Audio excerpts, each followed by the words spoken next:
6:35 a.m. KOAN KVNT Fagan and Biegel on the air. Love to hear from you. 569-1080 569-1080. And I think the what was that? Oh, was services that the city needs. We're way down on police. In the sense of how many police officers should be on the street. We're way down in fire, which means we have less response time or slower response time potentially. I love that. Which means cities at risk.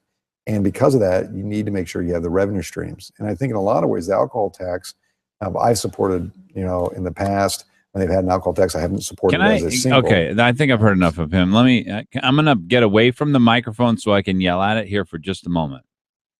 You are the one who passed those ridiculous contracts which cost us so much for police and fire, so we can't afford more police and fire. It's your doggone fault. Okay. Am I? Was that all right? That was good. And it probably played well on the video too. I actually, for some reason, I think I would really enjoy him being mayor again. Is that weird? It would give you more material. Well, I don't need any more material. We are going to go through heck and high water here trying to figure out how much of our money is going to become government money here in the next short period of time. And that is going to be fun enough for Mark Begich to add fuel to the fire, though. I don't know. There's something about him. Well, this is what I like about Mark Begich. First of all, he's very lucky, and I like lucky people. He is the greatest politician of our age. We've never seen anyone like him. In that he knows that he both has to move the knobs of politics, and he knows how to. He's unafraid. I figured it out. Oh, what you really like about him? What? You guys have the exact same hairdo. Shut up! Come on now. Oh my gosh, it's pretty similar. I'm firing myself, and I'm firing you at the same time. Well, I think maybe that's the initial attraction. I am going on a 15-second sabbatical here while I try and put myself back together. Give us some more of his voice here. All right, here. Oops. But it's, I don't know if there's enough votes on the assembly to get it to the ballot. I'm not sure there's enough there to do that. I think the revenue end of the city, they're going to probably have to revamp some of the service levels they're delivering right now. Because there's not going to if you can see the two videos in front of me. I am going to put his picture, actually just his hairdo, on Facebook and my hairdo on Facebook and find out he looks ridiculous. Do I really? Well, yours is a little sharper. Thank you. Give you that. Of course it is. I mean, I can tell that your family cuts your hair. Ouch! Ow! Well, you did tell me. You did tell me. All and you did have a nice special patch. Yeah, I had grown back over. My son. The headphones cover it really well. That was hard to take. First of all, it was a horrible haircut. It did not go well. Oh, come on. Just to start with. But then my son, while we're in the middle of this haircut, which did not turn out well, he takes my shaver and decides he's going to help by shaving a part of my head. Now, it only took him about 2 seconds before I flipped out and realized what was going on. Yeah, and you could get that close with a running shaver. I know. Okay. I know. Well, and it was a strange.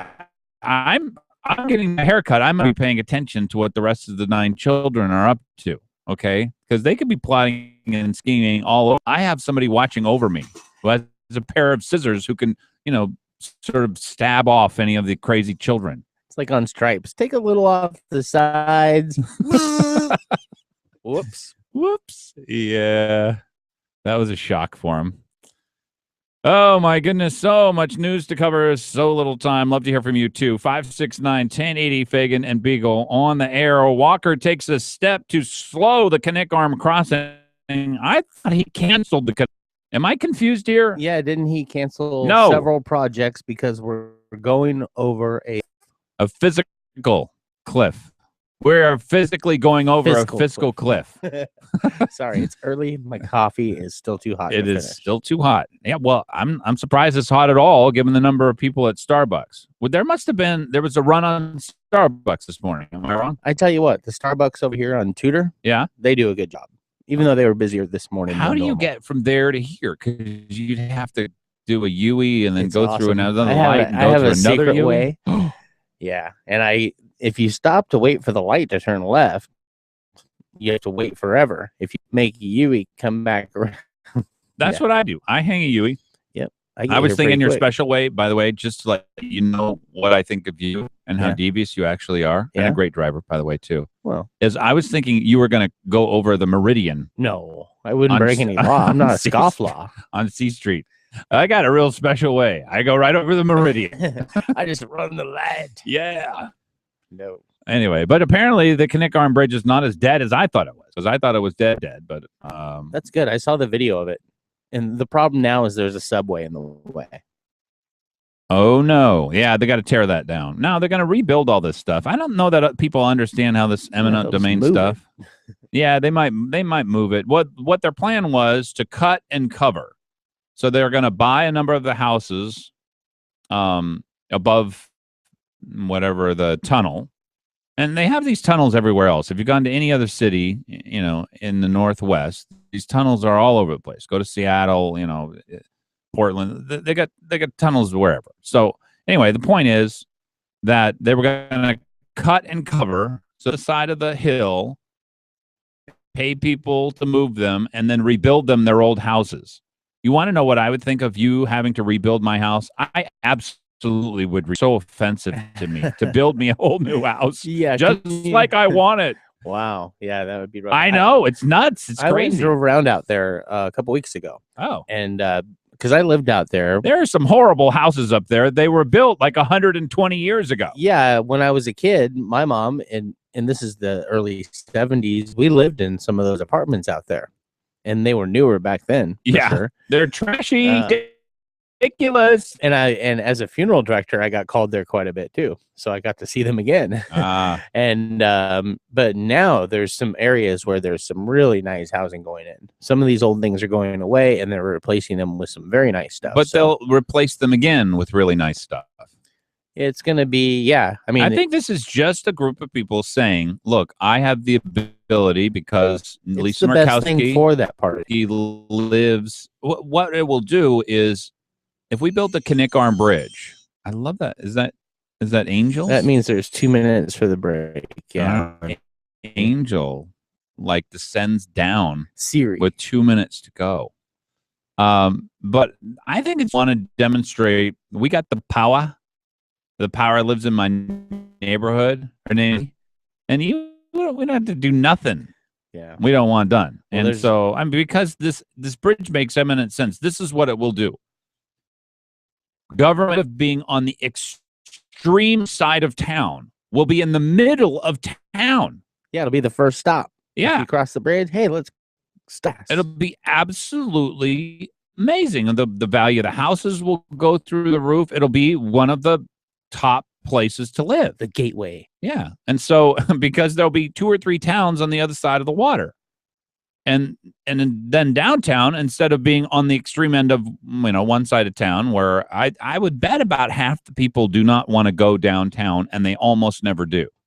About half the people in Anchorage. Yeah, I live on the other extreme, Rabbit Creek. Yeah. And that's just And out of the way. almost everybody will be going downtown because it will become the center of 2 or 3 different cities rather than just the extreme end of one city. I mean, this town will transform, including Government Hill, for the better.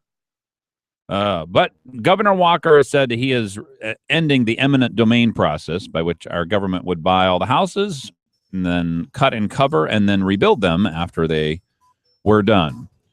It's 6:44 a.m. KOAN, KVNT Fagan, broadcasting streaming at danfagan.us as well. Stay tuned.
6:47 a.m. Happy Tuesday, everybody. Love to hear from you. 569-1080.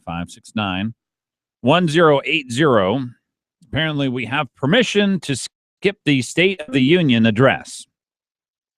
I don't know. I don't know if I can. I really want to see it. I think it's going to be fantastic. A lot of good stuff covered there. Obama's previous results are a little mixed.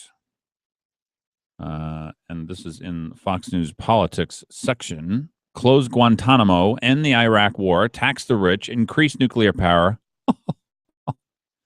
Drill for oil in the Atlantic. President Obama called for all these initiatives and more in previous State of the Union speeches. Some came to pass, others did not. This is likely to be similar in scope, filled with list items. Some strikingly ambitious, considering Congress is now controlled by Republicans, but when a president makes such pledges, be it to add 1 million jobs to free spending or cut red tape. I love that story. I'm going to cut red tape. Should taxpayers believe the claims or dismiss them as political hype? Well, my suggestion is you dismiss them as political hype or just ridiculous fantasy. I guess that maybe that's another name for the same thing. Give us a call, 569-1080, 569-1080. Yeah, apparently he's promising to raise taxes on the wealthy and redistributing that to the middle class. Well, I guess that's the way we do things. No, I would appreciate it if the government was just a lot smaller. When it gets involved in things, it ruins them. You know, you look at tuition as a good example. The cost of housing. You know, the great effect of the wealth transfer programs, by the way, are increased housing costs. I don't know that many people understand how the economics of that work, but when you transfer vast amounts of wealth to older people, they have a lot of money to buy your house. And then they buy it, and then they rent it back to you. Let me go to the phones here, talk to Todd. Hey, Todd, welcome. Hey, good morning, Glenn. Morning. My prediction is this State of the Union address will be the lowest rated in the history of presidential State of the Union addresses on TV. But even for drinking games? Well, the Democrats will be drinking the Kool-Aid, and the Republicans will be drinking the schnapps. Hey, I wasn't a Governor Walker supporter, and I'm holding my breath to see what he does. But I think he might be a little bit non-conservative when it comes to him putting hold on large. So let me give you my reasoning here. Sure. I mean, if you had a decrease in household income and you had additions and expansion for your home, wouldn't you want to see what the budget actually play out and look like before you continued with, $800 million projects and 100-mile roads in the middle of nowhere? And I mean, that potential for economic growth in the long run. But you want to just kind of put things on hold a little bit and see how things were going to work out first? I don't have any objection to what he's done. I don't fault him for not being able to complete the Kinnick Bridge, even though that would be the most important project in my mind for my kids. But, if we're going to lose 50,000 or 100,000 people in the state of Alaska because there just isn't enough money up here, we haven't opened up enough oil fields to or timber sales or things like that, mines, to be able to employ as many people as live here, then I think that Kinnick would be something that we're going to need for a while. So I agree with you. I wouldn't look at it to know how much money we have. I would want to know how many people we're going to have. Well, yeah, I guess, but that's more of a long-term problem, or I actually think solution. That no, he should a lot of people out. Well, that's what will happen. Yeah, non-productive people, people who don't want to work, people who are here to collect a dividend, or one of the largest social welfare, giveaways in the country. I mean, yeah, well, Alaska will not be able to afford having a lot of people who are not willing to work. And, our job, I think, by the way, Todd, is many people as is possible can work around. But, getting back to how does that play out for these capital projects, I tend to agree with you. I'm not a wild spender for capital projects. I think many of these things were wish lists, but not reasonably considered. I think that Knik Arm Bridge is probably the soundest of the projects because we have such a shortage of land here in Anchorage, and we're already feeling the impact of that. So I think that would be good. But I don't mind. We should have built the bridge, at the beginning of the Parnell administration. I fault him for not getting it done, and the legislators for not demanding it. But really, that had to do with the Democrats taking over the Senate, and they prevented that from moving forward. So I don't even know that I can fault them. Right. We wasted, over the last 6-8 years, we wasted plenty of money that we could have used to build the bridge on other things that, are, consumable. Can I make you a prediction, though, about Western Alaska? I love your predictions, Glenn. They are going to regret more than anything in their history not allowing Pebble Mine to go forward several years ago. Do you think they're going to actually realize, though, what they lost? They will be shipping out just like everyone else. But do you think they'll blame that on Pebble Mine not being developed, or do you think they'll blame it on not enough largesse from the government? Well, the largest from the government will be stopping, and they'll be starving or moving. And so, or for those who do know how to subsist and can, they might try that. But I don't think they actually subsist very much out there anymore. They're going to find out that fishing is just not enough, that they need fishing and government, or they needed fishing and Pebble Mine. But whatever the case, whether they realize it or not, Todd, what real pain looks like, what real poverty looks like, what real hunger looks like, and they'll be moving just like everyone else. Well, hopefully, or I guess maybe it's incumbent upon those who understand economics to make sure that there's a clear why they're in the condition that they're in. Yeah. Well, when look, the left is always going to play corporations. They're just evil and they're trying to hurt you, and the rest of us are going to be telling people the truth about you need a job. We tried to get one for you. You stopped us. Now it's time to reconsider if we can. Do you think the Republicans in the legislature will start actually speaking truth when it comes to economics in a way that those people can understand it? Or do you think the media will just continue to play their same old song and no one will stand up and lead and actually explain? The media is always going to do what the media is always going to do because they're people of the left. They don't, they have their jobs, they got their degrees, they came from good families, everything worked out for them, and they're not really worried about other people.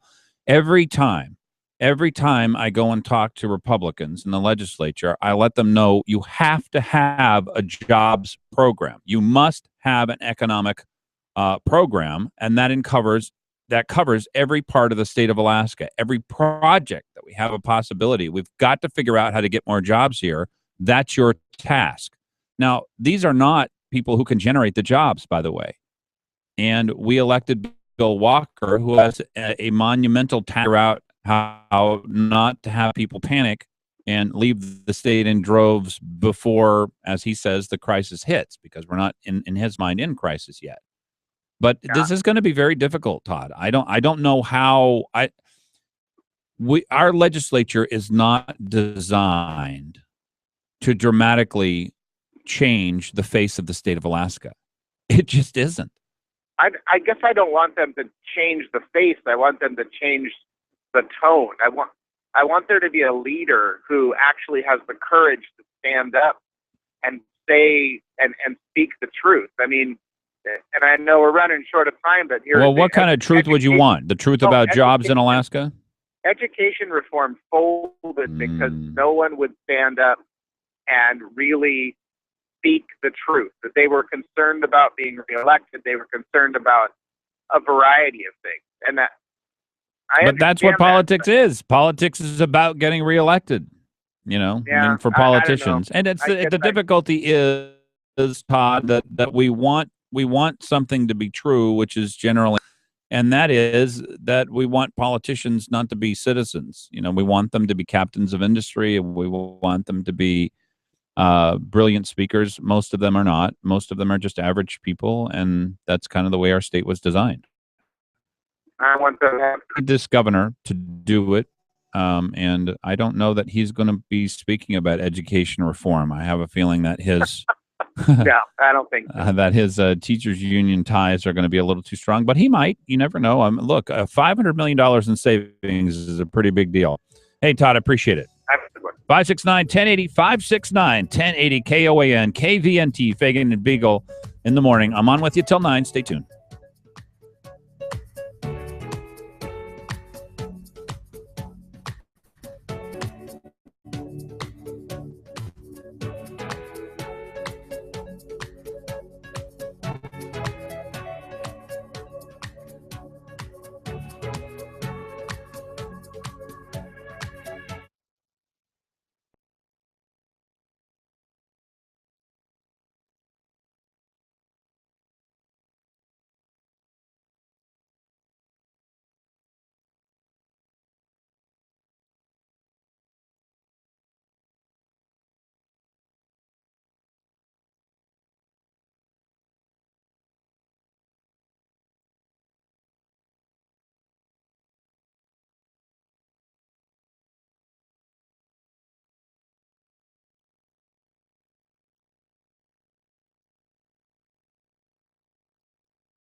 7:06 a.m. Happy Tuesday, everybody. It is Fagan and Biegel here on KOAN K 569-1080.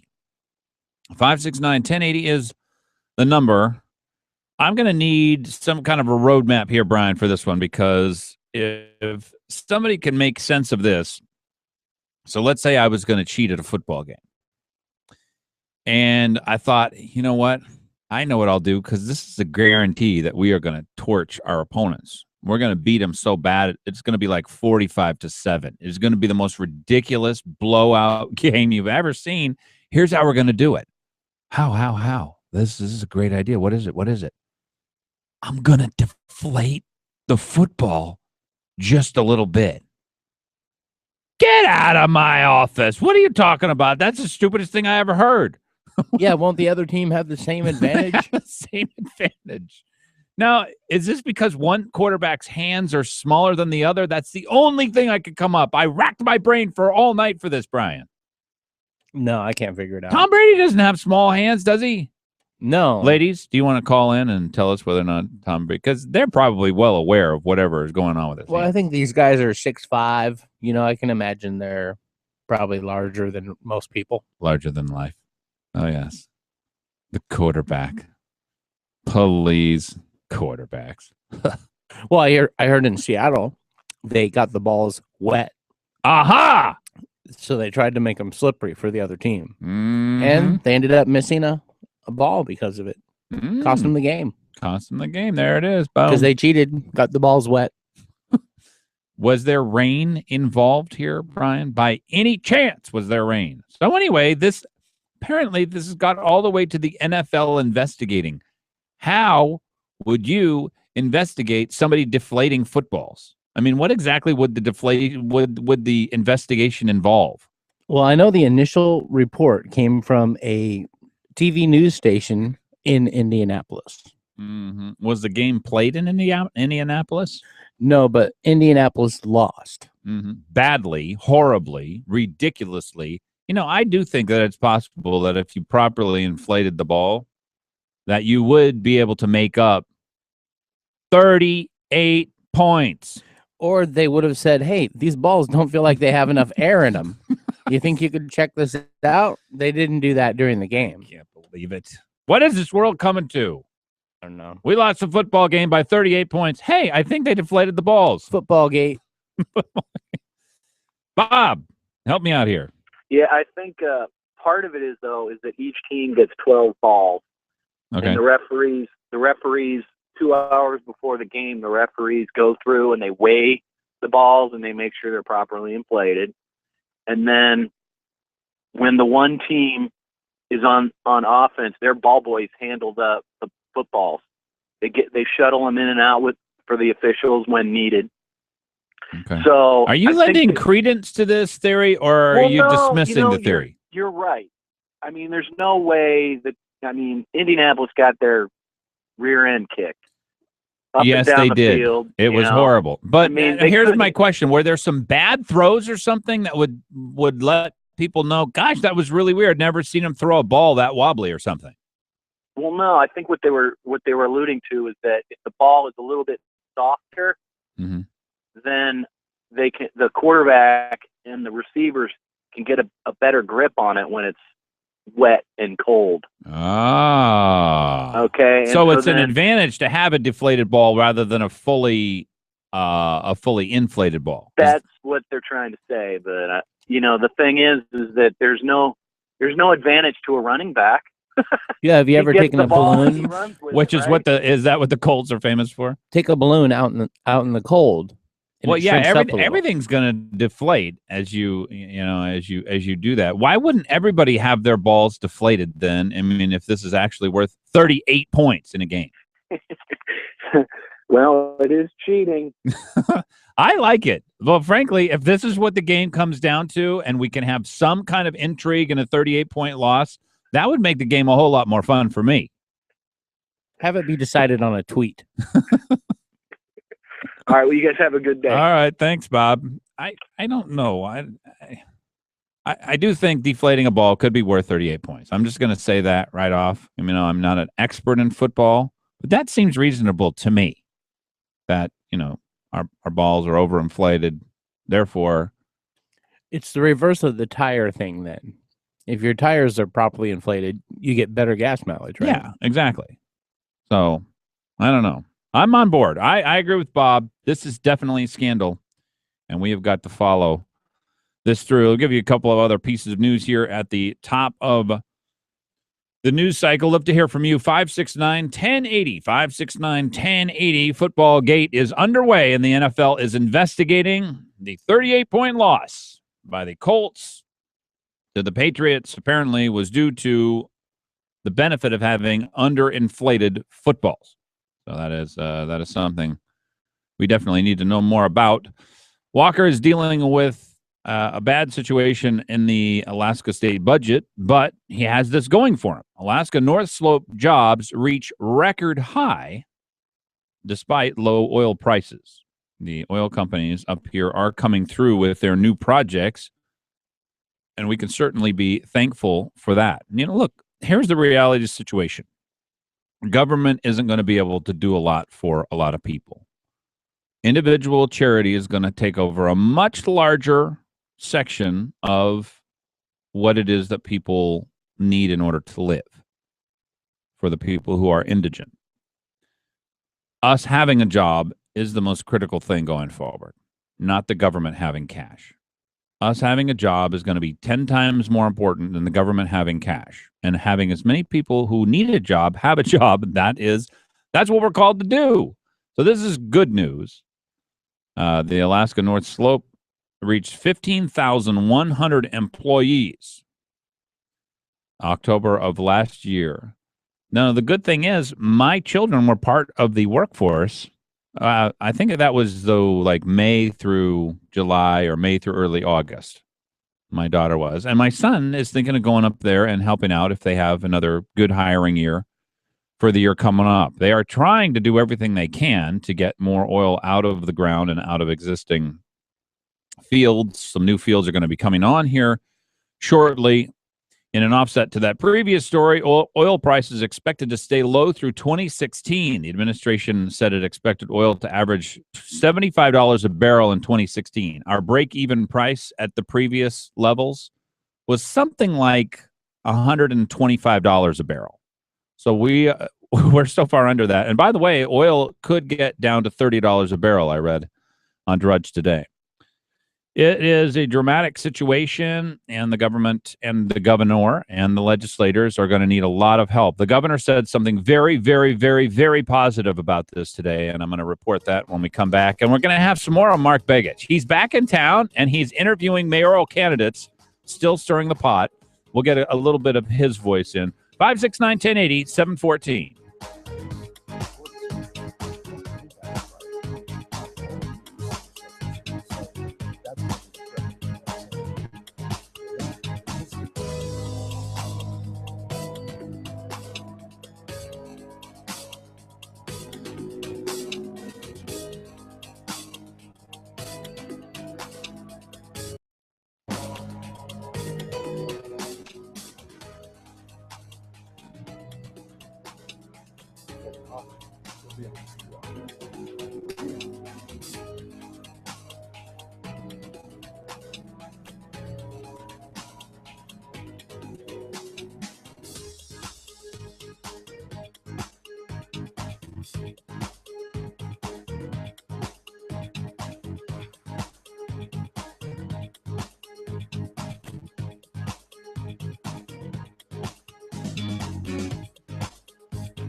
717 KOAN KVNT 569-1080.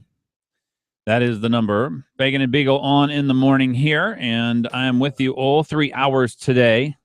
We're going to be hearing Mark Begich's dulcet tones. They fail. Oh, Because voters at the end of the day want to know, if I'm giving government more money, what is the value I get for it? And if you don't have that answer, it's not going to happen. And right now, I think public safety is a huge blah, blah, blah, blah, blah, blah, blah, blah, blah. He would make a great teacher in Charlie Brown.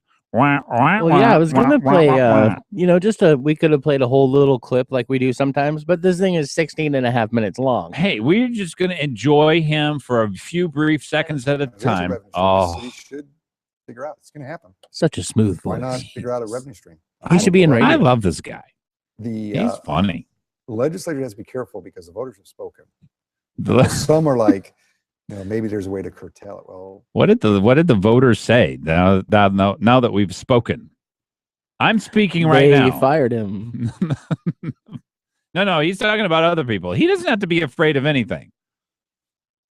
If he wanted to be our newest House member, I think there's nothing on earth that could stop him unless we replace Don Young in the primary. Then it would probably be interesting to see what would happen. But I still think he'd be tough to beat. Very, very tough to beat. He can't run against Young because Young would probably hurt him. Yeah. He'd take him out. That's right. He would. He would. He would touch him at the killed wrong other period of people. time, and he has killed other people who touched him. Joke with Somebody me. touched me once. Once. And that was that. You look at me wrong, I'll kill you. I'm trying to think what the equivalent of overinflating somebody's football is in politics. Maybe stealing their signs. I know. What? If you turned up their mic so that it sounded like they were yelling all the time, and that here you are with the normal mic. Hi, I'm Glenn. And the other guy, hey, I'm Joe. And I think that we ought to go around and cut some taxes because, by golly, we can't afford this government. And it sounds like you had to turn me down. Is that the same thing? Am I right on that? I don't know. It depends on how often they're on a microphone with somebody like me controlling it. There you go. No, well, yeah, absolutely. So Brian, of course, the Mr. Producer, tries to take care of everything. That, to me, though, is the equivalent of overinflating someone else's football. That's right. I could change your pitch of your voice, make it higher, take all the bass out, so you sound like you're on helium. Cut it out. Yeah, exactly. Hi. So, don't mess with the sound guy. So Brian was he was going around the other day and he was in his ride. Yeah, I've had some karaoke singers mess with me before. Hello. What did they do? It didn't work out good for them. They're all getting diva. They're in a karaoke spot. Mm-hmm. So, yeah, you're going to sound like really bad. Have you ever been in a tin can before? Never. When you sing? I've never been in a tin can. Anyway, but that's the equivalent. Am I right? I think you're right. Okay, how about this? Sabotage. Remember when the first time they did a television presidential debate? And wasn't it like Kennedy and who was the other person on? Wasn't it Nixon? Nixon and Kennedy. Yeah, and because of the way he dressed. Yeah, and he was hot, and so he was sweating, and he didn't look believable. Everybody on radio thought that Nixon smoked him. And there's John Kennedy. Hey, baby. It's nice to see you. And he looked all cool and calm and collected. Everybody on television thought, oh, my gosh, look at Nixon. He's sweating about something. Yeah. So it's probably, here's what I think happened. They turned the lights on Nixon up about, 100, 200, 500 watts. So it was a lot hotter where he was. Same thing. Yeah, and he was sweating, and that shows up. Exactly. So, see, it's the overinflating of the ball. What I'm trying to build here, Brian, if you're missing it, I'm building a case. I think the Colts totally have a case why they lost by 38 points because their ball was overinflated. Maybe when the Colts realized they were down a little, they took one of those things that you use to inflate the ball with them out there, and they just let a little air out of each one of the balls. And they said, you know what we'll do later? Yeah. We'll just say that they had deflated balls. Can we call them football, by the way, or are we just going to keep on? Because It doesn't some people are listening to a totally different conversation. They thought they were We're tuning talking into Bob about and Mark. the Colts. Mark's gone. Well, I we know should have he's- Mark call in. We should have Mark call in. That's a great idea. He knows more about football than both of us, probably. Probably. I would Yeah. say that. Yeah. Who should appoint, or who should have a say in appointing Alaska's judges? This is supposed to be the year where we're looking at things in government which do not cost money. And so a great approach by conservatives is to address some of the, how should we say, errors or stumbling Police officers are blocks. very nervous about this in the sense that right now, Ah. if you are using alcohol, they can test you, do a breath. Oh, I know. I know that. I see. I did know that. I do know that. Yeah, I know that. Thank you. Mark. Yeah, thanks. Appreciate it.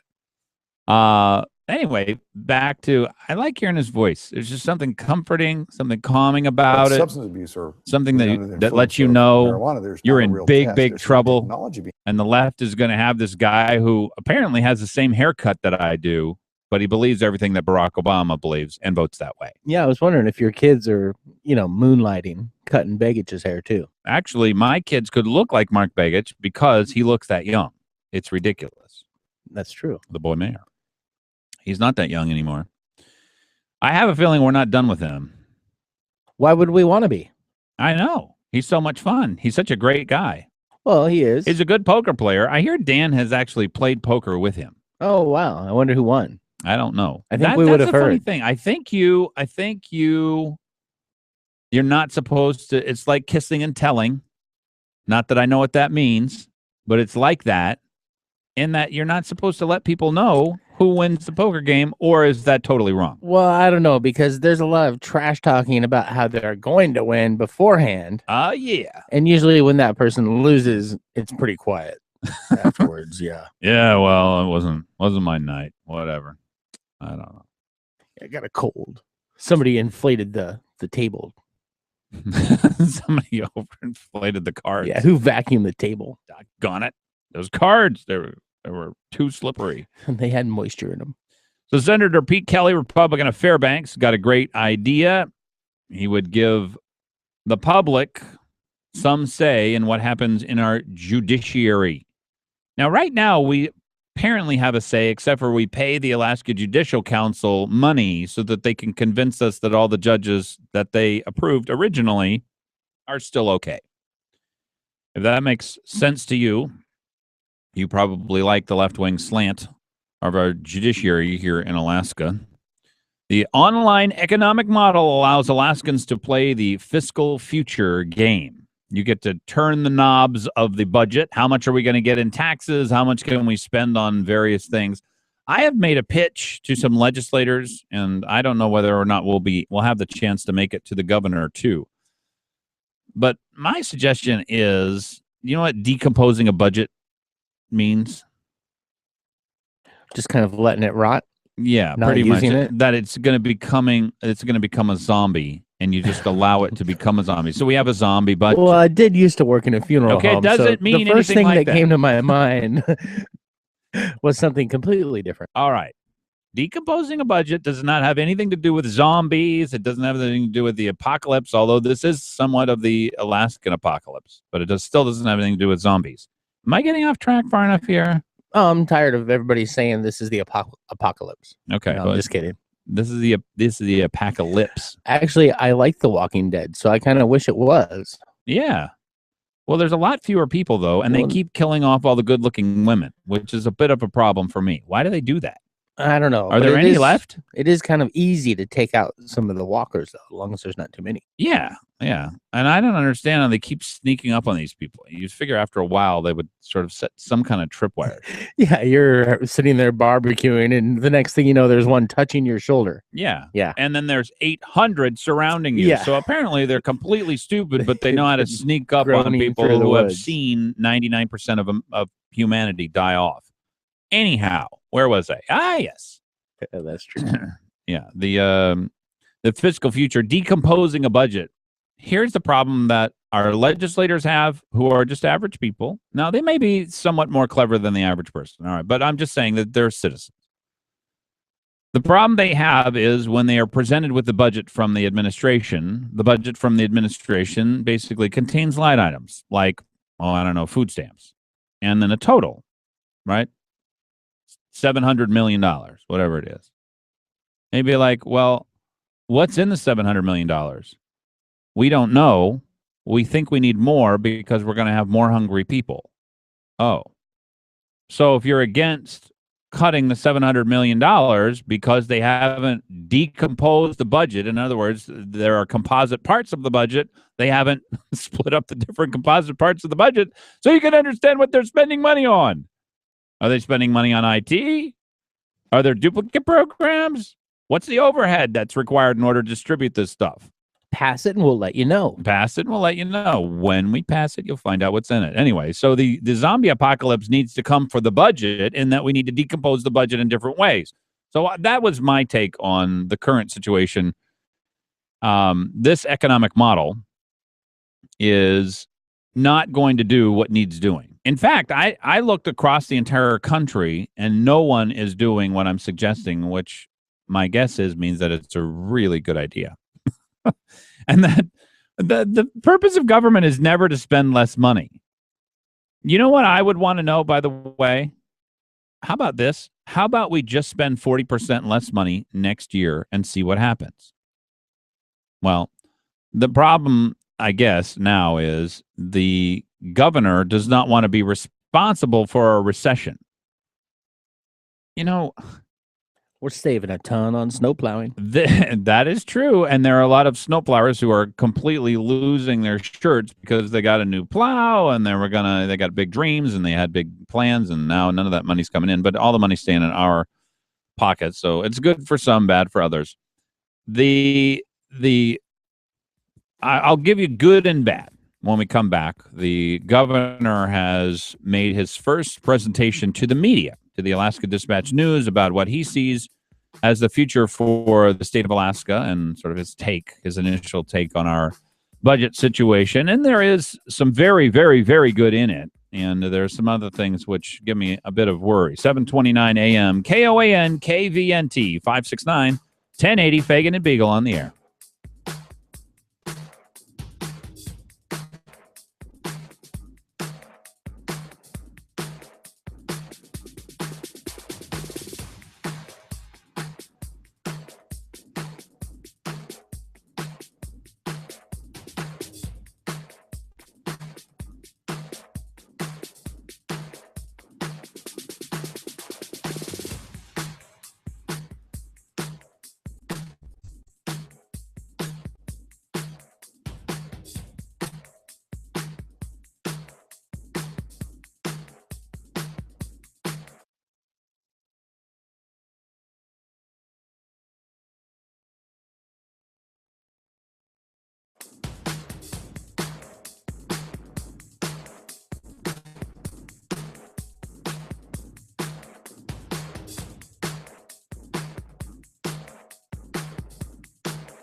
7:35 a.m. KOAN KVNT. We are having frequent visits by my hair brother. Apparently, we're hair twins. Is what? Oh, here he is. Hopefully, the legislature in the regulatory process figures out how to deal with that. If Regulatory. they can deal with that. Yeah. Then you deal with the public safety piece of it, which is people under the influence. All right. Well, I'm under the influence of seriously not wanting him back. Well, he was slurring when he said that. Yeah, he is. He is kind of slurring. He does that because it drives me crazy. So people can understand That's him number better. one. Yeah, and secondly, because it makes him more relatable to the average person. So that's he just got a slur regulatory. I got the regulatory process, and I don't know. I think that's a little southern though. That's not where he is. Well, maybe in Washington you are influenced by other people's accents. Oh, yeah. I don't know. Mark Biegel. She's interviewing people for the mayorship, apparently, and then they give him access to the media. Hey, it's good to be king. Walker, Alaska's savings mean the budget situation is not a crisis. Let me give you a couple of very positive signs. I'm pleased that we have a buffer, that we have savings. Listen to this next part of the sentence. And I give credit to those who were in the legislature and the administration that wisely put money aside. Without that, we'd have a very different situation. So giving other people credit for what has happened in the past rather than what was going on during the run for office, which was that Sean Parnell was brought into a negative light every time he could. That is a very good sign. It is a very undemocrat thing to do, and it's an indication that Walker's heart and Walker's mind are not Democrat in nature. And I find that to be very positive because this is if nothing else could happen here, the opportunity to make political hay and blow up the state, just essentially set us all at each other's throats, trying to grab and claw and scrape for as much, try to keep as much of our money as we could and not give it to the government trying to steal as much money as they can and make the situation as bad as is possible. That is a very possible outcome if you are a partisan. I don't find Walker to be a partisan, and that gives me great hope. Let me tell you about the greatest thing that he said, and then I'll give you one of the things which gives me a little bit of pause. What he said was, we are not going to try to find new funding. We are going to try to deal with spending first. That is great news. So we have that going for us.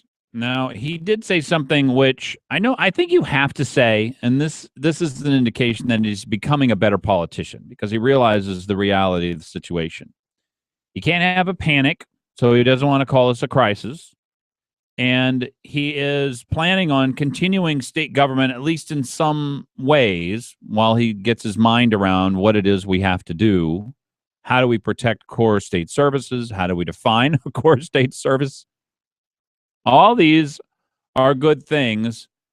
And so this is the way that it comes out, which it's very difficult for anyone to believe what I'm about to say. We don't want to be the driver putting Alaska into any sort of recession. Okay. Listen, oil just went from $110 a barrel, and it may go down to $30 a barrel. There is no way that we are not going to be in recession. Recessions are not bad in and of themselves, by the way. It just means that there's going to be less economic output next year than there was in the previous years. Hopefully, we will have offsetting diminishes or reductions in the cost of goods, some other things like that, because of efficiencies. It does mean we're going to have to probably live a little differently. And I think everybody's going to have to do that. But he doesn't want to be the driver putting Alaska into any sort of recession. We're going to be in recession. There isn't any way around that if oil stays at this level. Hopefully, the oil industry will come through. I mean, if they did come through, by the way, and even continue to spend just what they were planning on before, it will be an indication of how critical and what a great place Alaska is for them to continue to do business. So that would give me great hope. But we've got to go out and look for every possible way to get people employed. And that's the reality of the situation. So Governor Walker says, look, it's not a crisis because we have savings. And we don't want to cause a recession. But I am going to look for cuts first before I go out and look for new taxes. That is absolutely critical. And it's great news for people who are living here, and it's great news for people who do not really need government. It is also going to be quite a change for people who do subsist on government. They exist because of government. You are going to have to take charity. You know what the hardest thing about taking charity is, by the way, and why it's so different from taking a government check, getting on welfare? Because taking charity is a personal transaction, and taking government welfare is an impersonal transaction. And in a personal transaction, when you take charity, you know the people who are giving you food. You can see them. You can look in their eyes. And they're taking food from their table, and they're putting it on your table because you need it more than they do. But they're doing that out as an act of love to you. You understand the difference between a bureaucrat handing you a credit card that you are supposedly entitled to as a welfare payment versus somebody delivering you food from their own table, an individual person who's giving you charity? Those two transactions have nothing in common. They are the antithesis. One, they have exactly the same function, exactly the same effect. The person who could not eat does eat. But they are the opposite in every other way. And the impact that it has on that family, knowing that they cannot keep taking food if they have any other way of getting it. They will fix themselves. So I am hopeful, as I think we are called to be, because we are going to be a stronger state as we go through this downturn. I am hopeful because I see Walker saying the right things, doing the right things, and really interacting with the media and interacting with the legislature. He could have, after they sent that letter, it could have been Walker that came back, because they sent some letter that said, hey, you should make sure you have a hiring freeze, and then they went and hired somebody immediately after. You should have a spending freeze, even though, they hadn't imposed that themselves in the past. He was magnanimous, in my opinion. He didn't come out and say, well, where have you people been, oh legislature, as he could very easily have done. What he realized is we have to work together, and that's very good news. Democrats wouldn't have done that. Democrats would have looked for a political advantage, and that's the only purpose they would have had. That's it. So we are, I think we're in a good place. I think Governor Walker is doing the right thing, and we do need to look for savings first. I would be interested to know what our agencies would do if they had 30% less to spend next year, and how much of the charity that is needed by people in the state we could pick up. 7:44 a.m., Fagan and Biegel in the morning, 569-1080. What do you think of Walker's approach to the budget? Is it a crisis or isn't it? Stay tuned.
7:47 a.m. KOAN KVNT. If you are in the process of getting a new roof or maybe looking at building a new building and putting a roof on it, why not work with the best in the business? And there's a number of good people in the roofing industry, as Frank Earhart points out. But the best of the best is Earhart Roofing. 17 trucks, upwards of 60 employees, and there is no job that they cannot do. In addition, they were awarded Better Business Bureau Business of the Year. That's for all businesses across the entire state of Alaska. It's an amazing accomplishment. The latest in technology, licensed, bonded, and insured. Give them a call. Include them in your bidding process, and you are one call away from a free re-roofing estimate. 345-5555 is their number. Give them a call. When you think roofing, think Earhart, E-A-R-H-A-R-T. Couple of things from the national scene. Ted Cruz says Democrats will win again if GOP picks a moderate candidate in 2016, laying down the gauntlet. It's usually a gauntlet that remains laid down. What happens when you pick up the gauntlet? Bad things ensue? Yeah, that means it's on. It's on. Okay. So usually conservatives can't get their act together. Well, I don't know who we would get. We got Cruz, my two conservatives. A lot of people like Rand Paul. I'm interested to try and understand what his foreign policy is. I think they're conservatives out of that. Scott Walker, I like. He's a guy who fought a real fight, who did real things. John Kasich, I think. Bobby Jindal is conservative in my view. I don't know. I think that we could end up with a conservative. Trump and Romney. Now, by the way, I don't know whether or not people will kick me out of the conservative movement for this, but I'm always trying to get kicked out just to see what it's like on the other side. There is something about Romney, because I believe he's the best man, the most good who ever ran for president. That and maybe I'm wondering, I think a lot of conservatives think I'm wrong on this, but I think that because he's so good, because he gives so much in charity, because he does so many things for people as an individual person, that I give him a pass on the number of liberal things that he has done, supported in the past. Now, if he wasn't pro-life, obviously, he wasn't in the past. He says he is now. You know, even Ronald Reagan never actually made statements about being pro-life until after he was president. In that sense, more conservative than Ronald Reagan was at the time, or at least as much as we knew. So I don't know. I wonder whether or not, I think most people do want to kick me out of the conservative movement, because if Romney were president, I would have great hope that he would do the right stands, how a marketplace works. I think he understands how to employ. He's a very good man. But other than him, you know, like the John McCains, I think Chris Christie would be fun to watch, and I would still vote for him because I would look forward in a dress, which I have a feeling would include mud. There would be, you know, some kind of water fight. He would have a water pistol. He would turn around every once in a while and shoot the president of the Senate with a water pistol just to see if he was still awake, you know. But I don't know. I guess I'm wondering a lot of times what politics is for, because we've lost so much. Conservatives have not won. It's for people who don't like sports. Yeah, I mean that's kind of what I wonder. George Bush was a huge disappointment. You know, the Republicans taking over the Senate in the year 2000, disaster, horrible, huge disappointment. What a wasted effort. All they did was justify electing Democrats because they essentially were go-slow Democrats. Now, what I believe could be the bad news for the conservative movement is I think a lot of people in this country, as they grow older, want the government to take care of them. If that's the case, that's largesse from the public treasury, just to translate into words that we conservatives all understand. And if older people want largesse from the government treasury, from the public treasury, rather than strong families, then we aren't going to have a free country. We're going to have a large government We take care of you. We'll give you pre-K. We'll give you health care. We'll give you unemployment insurance. We'll give you food stamps. We'll give you rent assistance. There's no church need anymore. All the corporal works of mercy are going to be taken care of by the government. Anyway, but this is Ted Cruz's position. If we nominate a mold of Bob Dole, God help us. John McCain, and he says Mitt Romney.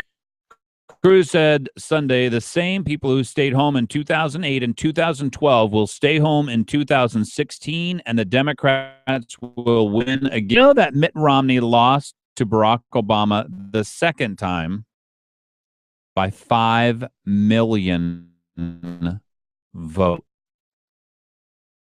You know that John McCain lost to Barack Obama the first time by almost 10 million votes. We have rarely seen landslides like that. Answer, having a conservative, I think the answer is somebody who can, with credibility, and I always thought the governor of Texas was the person with the most credibility on my side. I know the media hates him, and he did not do a good job of running for president last time, so maybe his chance has passed of making the case. You want somebody good for the middle class? That is me. Texas generated more jobs than the whole rest of the country for 10 years straight. Texas generated more jobs, more improvement for the middle class than the rest of the country for 10 years straight while he was governor. That's a pretty doggone good record. So that's what I thought, we were going to be voting on, but it didn't turn out that way. So Cruz is, he's laying down the gauntlet. I do have a feeling, by the way, that the establishment side is going to be picking up the gauntlet and slapping the rest of us, all of us conservatives, across the face with it. Look, we don't believe, it's funny because we demand that government adopts all of our principles, and then we don't pay for people to run for office. You can't have those two things. I don't want to hear you complain unless you get involved. Literally, I don't. And the same thing goes for our mayor. If you're not going to get involved in Amy Demboski's campaign, what good are you? Honestly, we've never had a clearer choice about who the people are who are running for office here in the city of Anchorage. Never. We have clearer choice in the entire history, and the greatest opportunity for us to actually elect another conservative. A great opportunity. Dan Coffey is the establishment. He, in every way possible, as far as I can tell, that literally is what he is. Andrew Halcrow is the teachers union candidate. I don't know that another Democrat other than Andrew Halcrow will get into the race. Amy Demboski is the only conservative running for this office. That's it. And if you don't get involved and you're not going to participate in it, then I don't believe you. I just want to let that lay on your conscience. I don't believe that you're conservative if you don't get involved. Now, I've seen Coffey do this and do that. I've always liked Coffey. Other than the times when he's butt dialing people and fishing illegally. I like him. I don't have any problem with him. And by the way, I have liked Amy Demboski's Facebook page. I think I have to come clean with that, Brian. Is that right? I don't think I'm morally required. I'm Facebook friends required. Because, people need to know who your Facebook friends are. Well, yeah, and you might be leaning towards... I'm more than leaning towards anybody at this point. Okay, then. I just want to make it real crystal clear. They're running for this office in any way conservative. I think the establishment can be conservative on some things. Frankly, I think Dan Coffey did a great job with the Title 21 rewrite. He was tasked by the mayor for doing that. I think back was, if you do a good rewrite for me, you figure out how to get us limited government in our regulations for building houses and how we use property and all that kind of stuff, I will support your mayorship. And I think that's why Mayor Sullivan is supporting Dan Coffey. And look, it was a big job. He took on a big job. He did a good job with it. It's not going to be enough. I don't think Dan Coffey has a chance to be mayor. I think he'll be savaged by the media when the time comes. But Amy Domboski is conservative through and through. She even showed me up. I was on the tennis courts because I thought they were multi-purpose facilities, but apparently there were more tennis courts than multi-purpose facilities. Like one of the courts was multi-purpose, and then the rest of the 6 or 7 were all just tennis courts. I'm over at the Subway Center watching people play volleyball, by the hundreds and hundreds and hundreds of people playing volleyball there in the course of 3 hours, or playing basketball or whatever. Things where you have a large team. You can't have people on a tennis court if the people on the tennis court aren't going to be paying the requisite price. And that just didn't seem like it was going to happen. But Amy Domboski called me out on that. She was right. I admit it. I'm clear now. Everything's going to be fine. 7:58 a.m. KOAN, KVNT. Love to hear from you. 569-1080. Fagan and Biegel on air. I'm with you until 9 o'clock this morning. Love to hear from you. 569-1080.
8:06 a.m. Happy Tuesday, everybody. KOAN, KVNT, 569-1080.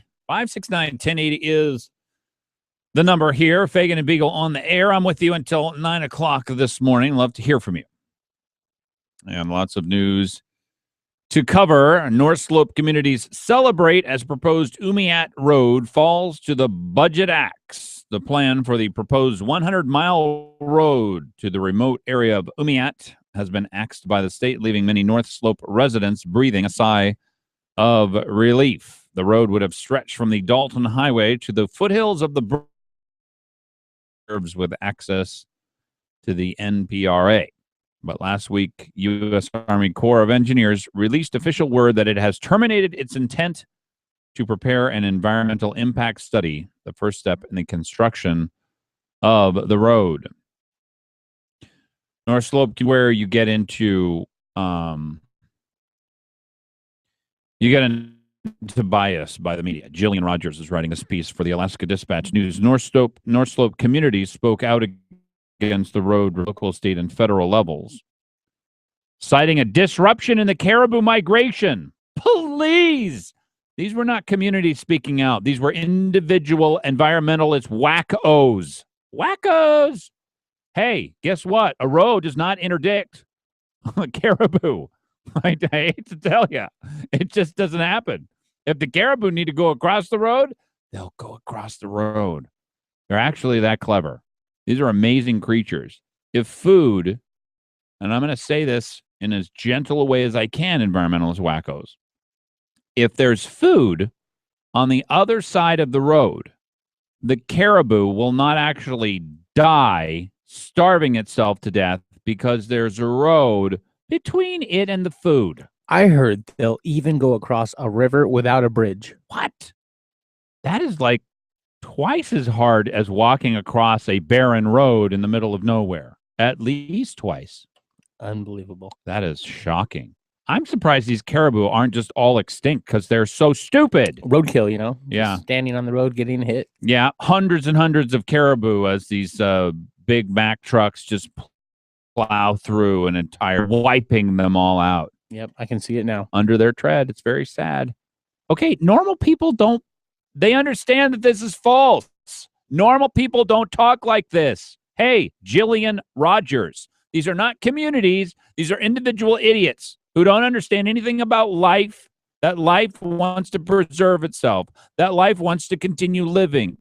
It wants to have babies. It wants to keep expanding. And caribou, just because there's a road there, aren't going to kill themselves. They're not going to, okay, there's a road. That's it. That's it. Hey, what would a female caribou be called? A caribou? Sally. Hey, Sally. I can't cross this road. I just can't. Prancer. Prancer. No, Vixen. Oh, yeah, there you go. There you go. So Prancer is talking to Vixen. And Prancer says, Vixen, I just can't. I realize we've got our whole lives ahead of us, but some idiot has built a road. I'm not crossing it. I'm actually going to go and drown myself on the other side, on this side in a pond, because I can't take this anymore. We're against jaywalking. Yep. And there's no intersection. The caribou police will come and pick us up. Normal people don't believe this. That's my point. North Slope communities. Communities, how does a community speak out?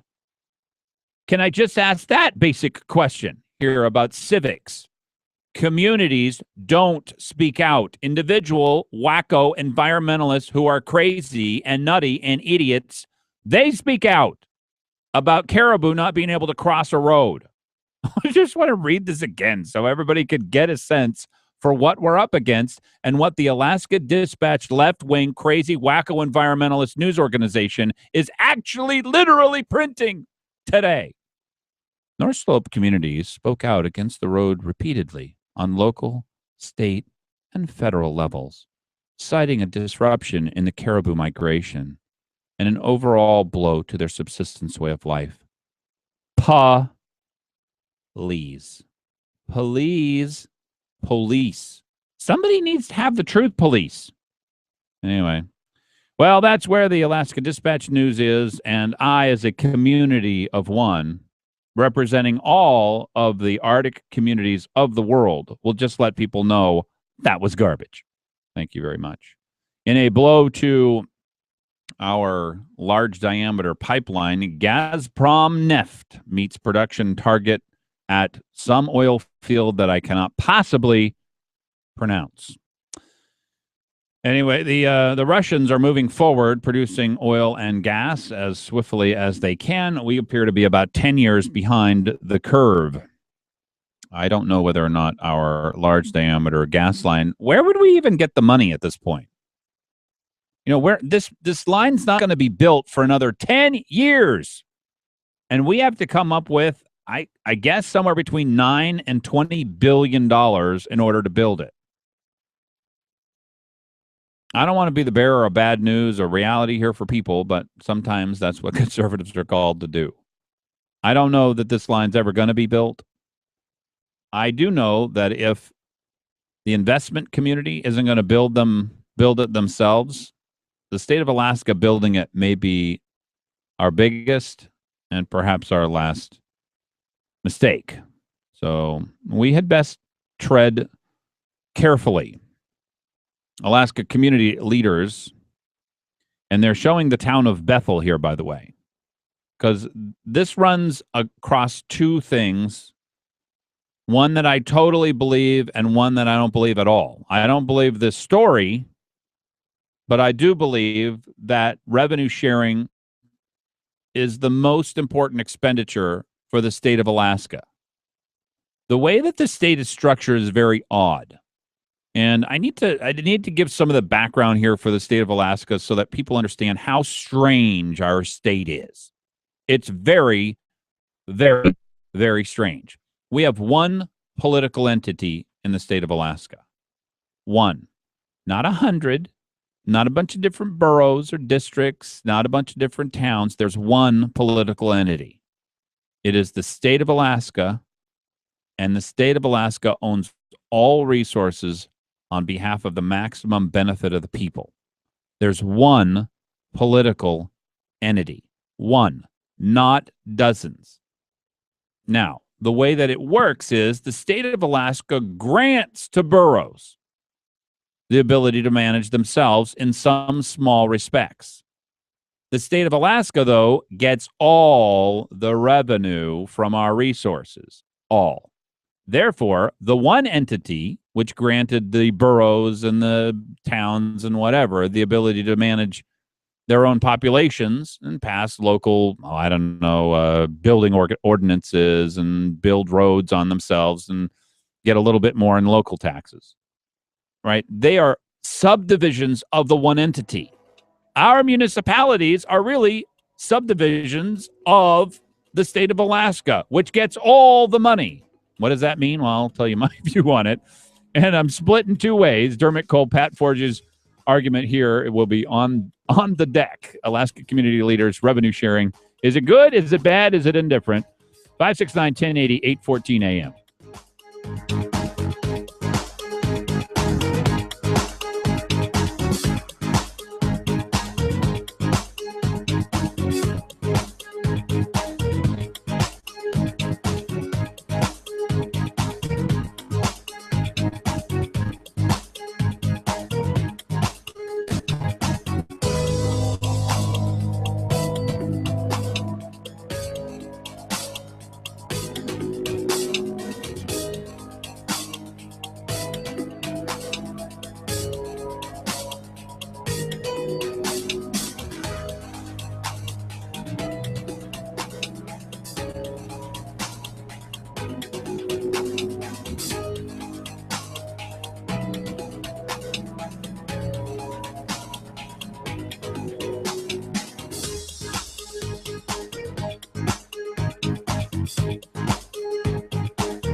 8:17 a.m. KOAN KVNT Fagan and Biegel on the air. I am with you until 9 o'clock today. I'd love to hear from you. 569-1080. 569-1080 is the number. And I want to tell you, as we likely head into difficult economic times, or maybe just a change, hopefully our jobs will stay around, but the state of Alaska will be doing less charity work. But in the midst of that, you need to make sure that you are okay. You and your family are well taken care of. The questions that you need to be asked in order for that to happen are the kind of questions that Country Financial is skilled at asking. I went through 2 meetings with them, and they helped design out for me, well, if this is how you would answer questions about what you find to be the most important, about what you think your responsibilities to your family is, then this is what you should do. And those kinds of conversations are rare, but having somebody who's trusted and who does it for a living, there's no substitute for it. You are not going to be able to achieve the same result just doing it on your own. After all, what do you know about insurance? You need somebody who's good at that. What about investment advice? Well, these are the kinds of things that Country Financial specializes in. Mike Daniels and his team, 13 locations across the state of Alaska, 5 here in Anchorage, 5 out in the valley, and they go all the way from Kenai up to Fairbanks. Truly a great organization, 866-COUNTRY. Give the folks at Country Financial a call, and if you spend a couple hours with them, you will know what I know, which is they are world class.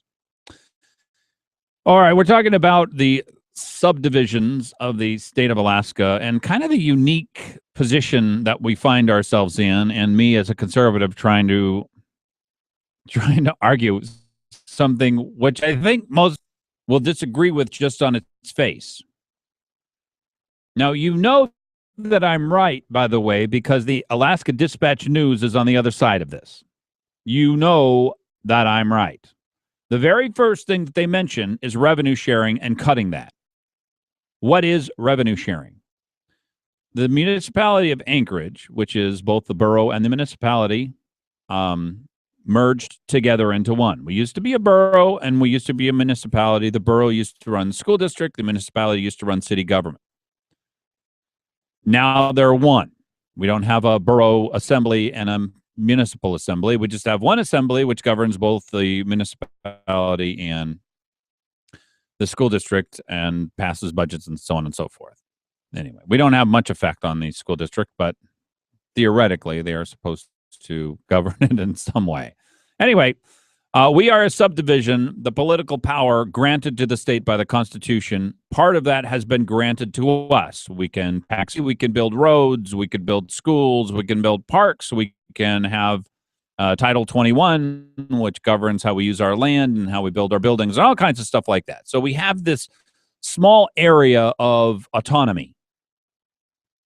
Local government is way more responsive, is way more responsible to the people than state government.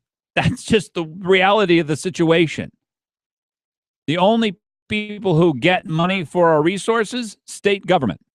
The thing that they probably should do, pass every dime onto local governments. However much money they get from the oil industry and the tiny amount that they get from the fishing industry and the tinier amount that they get from the timber industry, they should pass all the money along. All of it. Why have state government? They're an extra added bureaucracy on top of all the rest of it. Now, they couldn't do that because the inefficiencies of these various organizations would start to reveal themselves. The benefit, though, would be that the municipality of Anchorage and the people who ran it, that would be the people who we would fight over. That would be the people who made all the difference. They make most of the difference already, but they would make all the difference to us. So it's a very odd situation. It's a very odd arrangement where the state of Alaska is the sole taxing authority. It is the sole legislative. It has all the power granted to it, and it grants teeny tiny pieces of it. Now, municipal revenue sharing They are attacking municipal revenue sharing for organized cities, for people who tax already, is completely and totally appropriate because it's the most local government and the most local control that we can get. State government, the most wasteful. Local government, supposedly, should be the most efficient. Well, here's where this runs into a problem.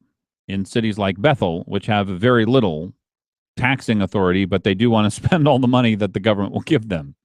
In 2003, the last time the state eliminated community revenue sharing, the city of Nenana had to shut down its police department, according to Mayor Jason Mayrand. The state reinstituted the program 5 years later, and while Nenana has never been able to resurrect its police department, the annual infusion of revenue sharing at $115,000 this year is essential to helping or keeping the local government in business. We are a small conscious, he said, adding that revenue sharing makes up about 1/4 of the city budget. Look, I think that that's good spending. I think that that's what people should do. That way you have a local representative that's answerable to you and you can solve local problems. They don't even have a police department there. You know what that means? They need community policing. So I think that's the best expenditure of that $115,000 that you can come up with. I don't know if it's going to survive or it's going to go away, but I do know that the Alaska Dispatch News is attacking it for one reason. This is one that we're all going to feel right off the bat. And because it's local spending at a local level from taxes that only the state can collect, it's sort of the worst thing to get rid of. And it's why they want to get rid of it first. Because I think there's going to be a large objection to it. And there's a good reason for that. Anyway, that's my view of it. 569-1080. What do you think of a revenue sharing for the city of Anchorage going away? The big debate going on in the middle of the Alaska Dispatch News today. Frank Murkowski on one side and Zachary Brown on the other. Environmental groups' Big Thorn lawsuit, just another attempt to squash logging. Now, if I could rewrite, because I know that Frank Murkowski didn't write that title. It should say environmental groups sue to kill Alaska industry and jobs. That's what it should say. That's the truth. But when you put things in terms of jobs, you weaken the liberals' argument. Instead, environmental groups' Big Thorn lawsuit. Look, if somebody files a lawsuit, you immediately think, well, there probably should be a lawsuit. Just another attempt to squash logging. Those are not strong enough terms. Logging is on its last leg in the state of Alaska. It's almost done. I think we have somewhere between 200 and 300 people employed in logging. Environmentalists say, good. Good riddance. One of the key industries in our state's history is on its last legs. Environmentalist groups are suing to wipe it out. You know, it's a real tragedy. We want to know what a bigger travesty is, and that is the comments down at the bottom of this. You know, we are going to wish that the EPA was a much smaller player. This is the way Zachary Brown on the subsidized logging threatens the economy and future of the Tongass. Ha, ha, ha. As it gears up for a public meeting in Juneau, the Tongass Advisory Committee is almost ready to make its recommendations on the future of our largest national forest. Why the heck do we have national forests in Alaska? Question mark. As a result of the Tongass, as a resident of the Tongass, I want to express my hope that the Tongass Advisory Committee will speak for the many diverse users of our forests and recommend a management plan that protects and enhances the economy that sustains us. What in the heck is he talking about? The economy that sustains us. Do you know how much of the forest will be harvested? They give out somewhere around, I don't know, a tenth of the forest for logging. What percentage of that tenth of the forest would be logged in any given year? 2%. 2% of the 10%. 2%. 1/50th. Why? Because we allow the forest to grow back for 50 years before we reharvest it. Seems pretty reasonable. What is he talking about? About getting rid of the economy that sustains him. Why do they have to control 100% of the forest, and why can't they let 2% of 10% of the forest be logged? Because they're wackos. They don't have to make sense. What it would be like is you saying, I'm going to, I don't know, I'm going to have some rain that comes out of the sky, and I'm going to sequester that and make sure that it's usable by me for drinking water. And somebody else from 3 counties away saying, well, what do you mean you're going to sequester some of the water? We need all the water in order to feed our crops. You're killing our crops. They're like, what are you talking about? All I want is 2% of 10% of the water.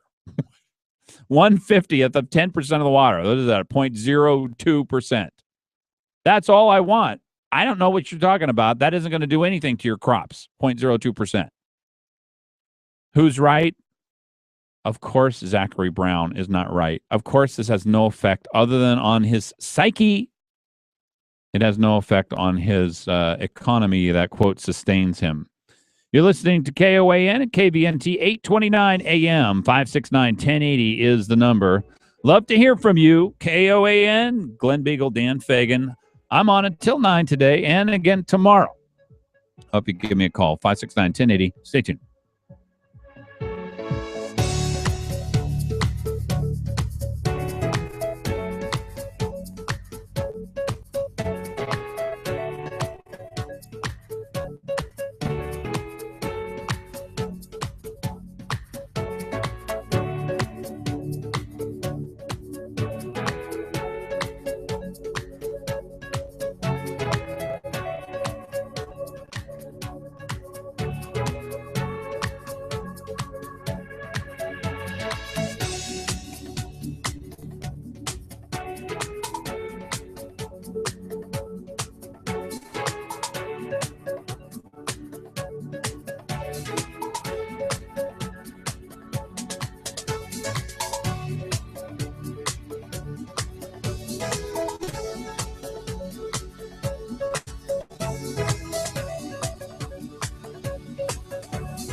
Woo!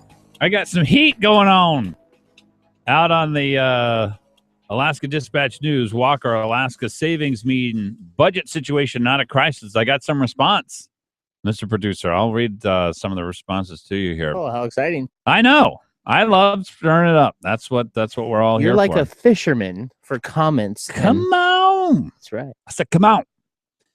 Let me tell you about Specialty Truck and Auto, Keith Monternock and his experts. They can diagnose and fix your car, and they're just going to do what needs doing. And that is something that is so critical when you are getting a mechanic. People who are going to do what's needed and not do anything extra, because you and I don't know what's wrong with our car anymore. It takes a computer and it takes trained technicians to be able to figure that out. Give Specialty Truck and Auto a call, 349-1637, or go visit them. They are across from the Long Branch Saloon. They're on Abbott Road.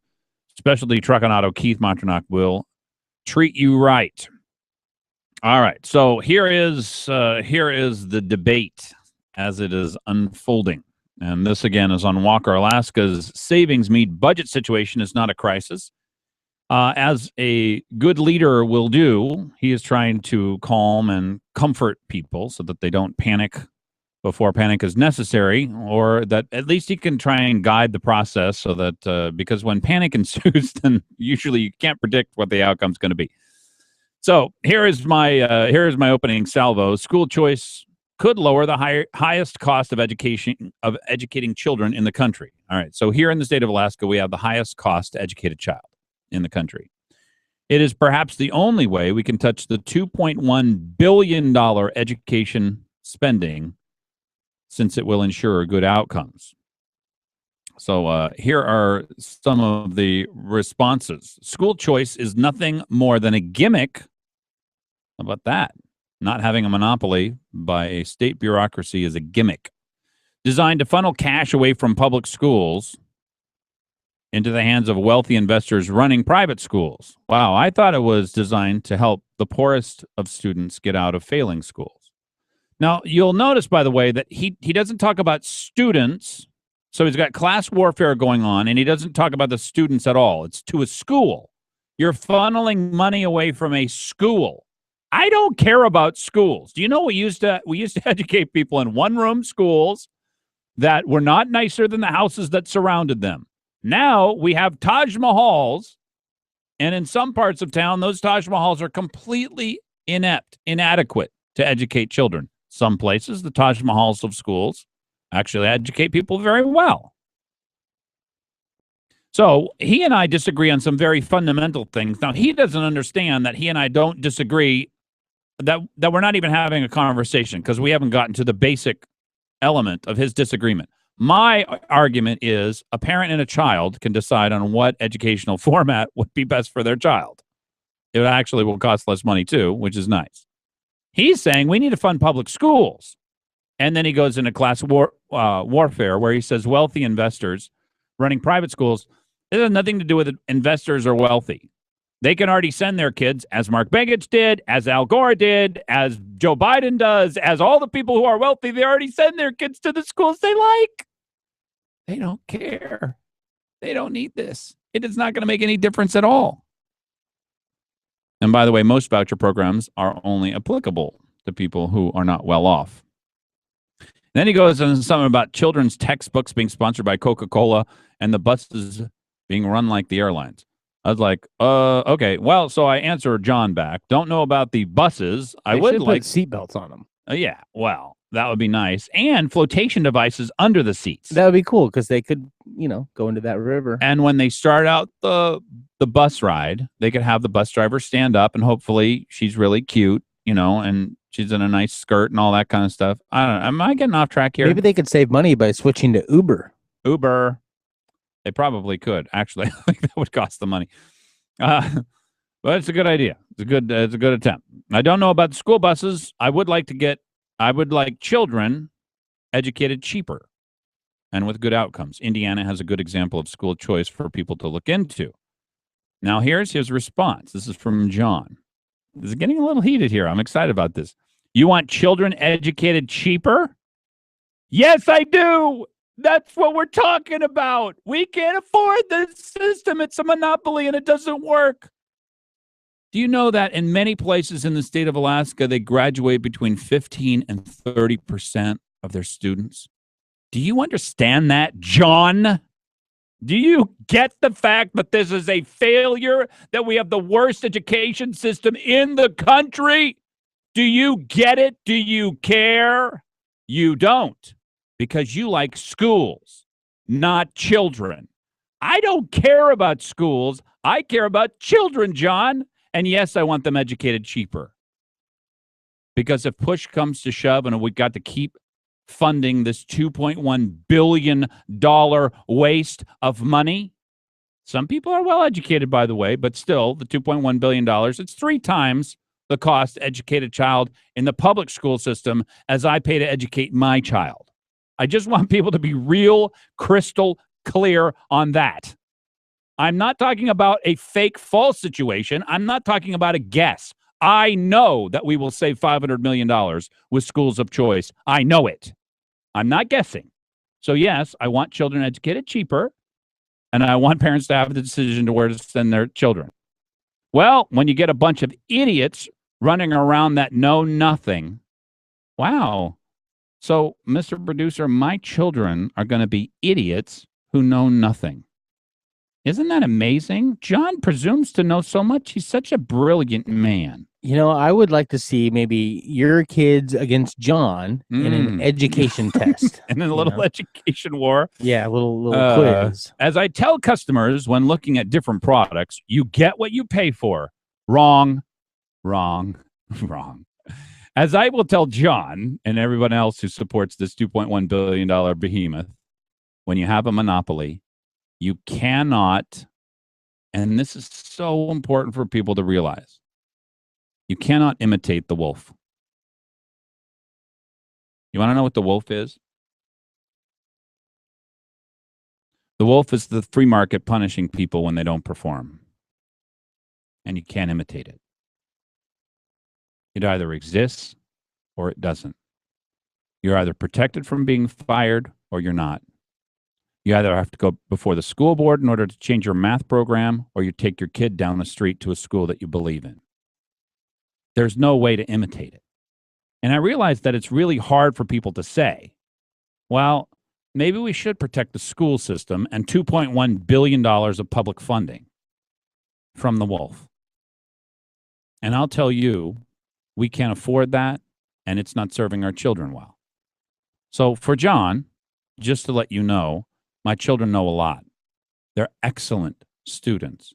I expect them to become lawyers and doctors and engineers and hopefully, God willing, a priest.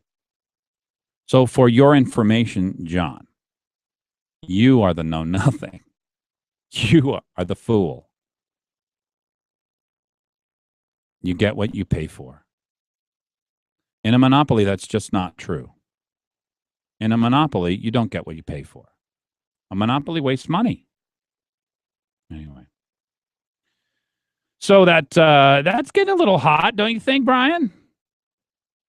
Yeah, but I think you had a good final word there. Well, poor John. It comes from experience. That's the funny thing. You know, what we're going to play through, and this is the critical thing for people to realize. John's expression of horror at people having choice and people serving their own fellow man will be replayed in the media 1,000 times in 1,000 different ways. And you are going to have to look past that and say, really? I'd like to see for myself. Because they're going to tell you people will starve. And what I'm going to tell you is, when people get to that point, we will give them food. They're going to tell you, well, you'll have 1 million people or 500,000 people on the street. And what I'll tell you is, we will find a way. With or without government. We will find a way. 8:44 a.m. Fagan and Biegel, 569-1080.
$8:47 a.m. Fagan and Biegel on the air. Glen Biegel. And today until 9 o'clock, love to hear from you, 569-1080. Yeah, I had to take old John out to the woodshed there. You know, people are so foolish, and I hope they're not dumb enough to believe anything that John says. The idea that a monopoly is going to give you as good a service as somebody who is involved in trying to do the best job they can so that they can keep their job. You just cannot imitate the wolf. People know whether or not they have a job, whether you like it or not. They know whether or not you can take your children down the street. They know whether or not they have control over you, and they use that power, and you can't imitate it. Well, these are the kind of questions we're going to have to go through, and it will be quite a wild ride. A couple of stories caught my eye. 569-1080 is the number here, by the way. DEA secretly tracked Americans' calls for over a decade. A new document reveals that the U.S. Department of Justice secretly kept track of Americans' calls to foreign countries for more than a decade to track drug trafficking and other criminal activities. It doesn't appear to be very successful, by the way. That's the only thing. The war on drugs is not a big success for us. A new database of stored calls was described in a filing Thursday in the case of a man accused of conspiring to unlawfully export goods to Iran, the Wall Street Journal reported Friday. I'm sure we will find out more about this. Powerline has an important piece on polar bears. You know, if a conservative publishes bad information, erroneous data, they are savaged, and rightly so, by the left. When the left continually gives out bad information about global warming, hey, it's okay. What is the piece of bad information that they keep using? Somebody used a computer program rather than a survey of actual bears to find out how many bears there were in Hudson Bay. Now, there was this big downturn in the bear population in Hudson Bay, which they have on Powerline blog. If you go out, and you'll see it on polar bears, don't buy the hype. And it walks you through how for years now, the left has been misreporting how many polar bears there are in western Hudson Bay. Now, this is just one tiny area of Hudson Bay and a teeny tiny portion of the entire number of polar bears across the globe. Back in, it was 2006 and 2007, there was a huge downturn in the number of polar bears because the sea ice was so thick, because it was a strangely cold year. So because the seals could not bore through the ice in order to get down to their food, they basically abandoned it, and a lot of the polar bears died off from starvation. You getting the picture here? Oh, the environmentalists. I think we should turn over all of our power to the environmentalists because, honestly, I'd be able to talk about them all the time. Anyway, what they failed to report is, and what their computer programs missed, was that the population has recovered back to its 40-year average 2 years ago. How many are they underreporting the polar bear population in Hudson Bay by? 25%. Hey, who really cares? I mean, honestly. So the polar bear population went down to about half of what it traditionally has been over the last 40 years because of cooling, because it was colder than normal. Then it's recovered over the last 5 years, and they are completely misrepresenting the truth. It must be nice to be on the left. I don't know what it's like, but I do know that it would be nice to be covered by a bunch of, quote, scientists that are using computer models rather than, as the government in the area ended up doing, going out and surveying polar bears and finding 25% more polar bears than they had been reporting. Billy Crystal says this: "Stop shoving gay sex scenes in my face." Can you say that anymore? You know where he's complaining about it? On TV. I guess I haven't watched TV for a while. But apparently there's a lot of gay sex scenes on TV these days. Look, this is a very brave thing for him to say. And do you remember, by the way, Brian, when you were young, they called the areas that you sort of kept covered your blank parts? Private? Your private parts. Yes. Now, here's the real truth of the situation for people who do not have any respect for the young or for our sexuality or for personal dignity. They've been shoving their private parts in our face for a long time. You know, our sexuality used to be private, and we kept it private. But since they started, I don't know, about 30 years ago, 40 years ago, shoving homosexuality on every single television program in order to change the culture, which they have succeeded at. If you go into a school today and you ask kids, what do you guys think about gay marriage? 99% of the kids, especially in class, will say, I don't understand why anyone cares about who marries who. And the thing is, I don't understand why that's true either. People could always marry each other. It's just the government didn't recognize it. What's funny is just about every single show now, from reality to big network TV shows, they have to, even if it's forced, throw in that character. Mm-hmm. Whether, and it's not just gays, it's, you know, it's a quota. Yeah, Did the you know single that there's mom only lady, well, yeah. you know, just a little bit of everybody. It's a melting pot show. Right. You got to have the nerdy guy, you know, you got to have the model chick, and yeah, it's hilarious how they're just forcing this down everybody. You got to be represented. Well, there's no doubt about it. You know, the thing is that there are probably 1/20th the number of gay people in the country as there are single mothers. There aren't very many gay people. Like 1.7% of males are gay and 1.3% of females identify as gay. But they're the loudest. They're the loudest. Look, they got the power. They are like this tiny political movement who want to fund what it is that they do. I mean, they should be an example to conservatives. If you want conservative principles, not having anything to do with sexuality, but just people who want smaller government, take a page from gays, because they got together. They decided this is what we want to do. We want to change the culture. We want to fund candidates. We want to get rid of candidates who don't agree with us. They changed the Democrat Party. They changed television. And all of a sudden, everything is going their way. And they changed schools as well. Millennials set to outnumber baby boomers. 75 is the approximate number in millions of millennials that the United States will have this year.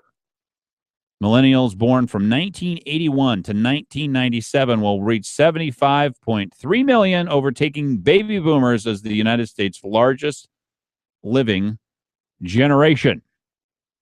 And this other story here, I thought, yeah, I think Canada's got a little bit of spike, a little bit of spunk, a little bit of backbone. No. Oh, yes, they do. What'd they do? Well, they do a whole bunch of things that I like.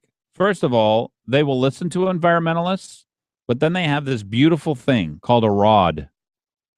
And it's not like a staff. It's not that kind of a rod. And it's not anything that you don't spare the rod and spoil the child, whatever. A record of decision. When Canada issues a record of decision, the environmentalists no longer count. Yes, we've listened to you. Yes, we figured out what we're going to do and how we're going to address your concerns. Now on with the project. And by the way, you have 3 years to complete it, or we're going to punish you. Canada threatens to block ferry terminal project over U.S. steel requirements. Uh-oh. And see, the thing about Canada is they know how to fight. It's an embargo. Well, the United States is not allowed, because of our free trade agreements, to favor steel from wherever X, Y, or Z. The Canadian government has signed an order that would block the state of Alaska from updating a ferry terminal unless the two sides resolve an ongoing dispute over the use of U.S. steel in the project. The project is on Canadian soil that is leased by the state of in British Columbia. The port at Prince Rupert is part of the Alaska Marine Highway System. The vast majority of construction funding for the project is expected to come from the Federal Highway Administration, which has Buy America requirements for steel, iron, and manufactured products used in projects it funds. The remainder would come from The state, Canadian officials have said Canadian metal suppliers should not be excluded from work on Canadian soil. Yeah, this should be an exception, maybe. I don't know. This is going to be a pretty big row. It's on Canadian soil. Maybe we ought to take that ground from them. There you go. We had that chance. I mean, there is a big question as to why we didn't. And as it turns out, socialistic Canada with its universal health care system is probably going to end up being a lot freer than the United States. It's just a strange turnabout, where they have kept their environmental community under wraps. There seem to be much more on the ball. Anyway, I don't know how this is going to turn out, but it is going to be a wild ride to watch. I have a feeling that the United States is going to give in, and we will not be able to exclude Canadian metals from being used on their own soil. I just don't think that that's going to. They probably will go to an international court, by the way, in order to get that requirement removed, because we're not going to be able to remove it through a legislative process. That would be my guess. Folks, it's been a great pleasure to be with you. I hope you have a wonderful Tuesday. My wife said yesterday that I said, I hope you had a great Tuesday. Today is actually Tuesday. I thought I said that I am looking forward to being with you again on Tuesday, which would have been today. Today, I will say the same thing, although for tomorrow, I'm looking forward to being with you on Wednesday. Yeah, we got to check the tape on that. Exactly. I think I was right. And but they have two witnesses to my one. All right, folks. God bless. Have a great day. 8:58 a.m.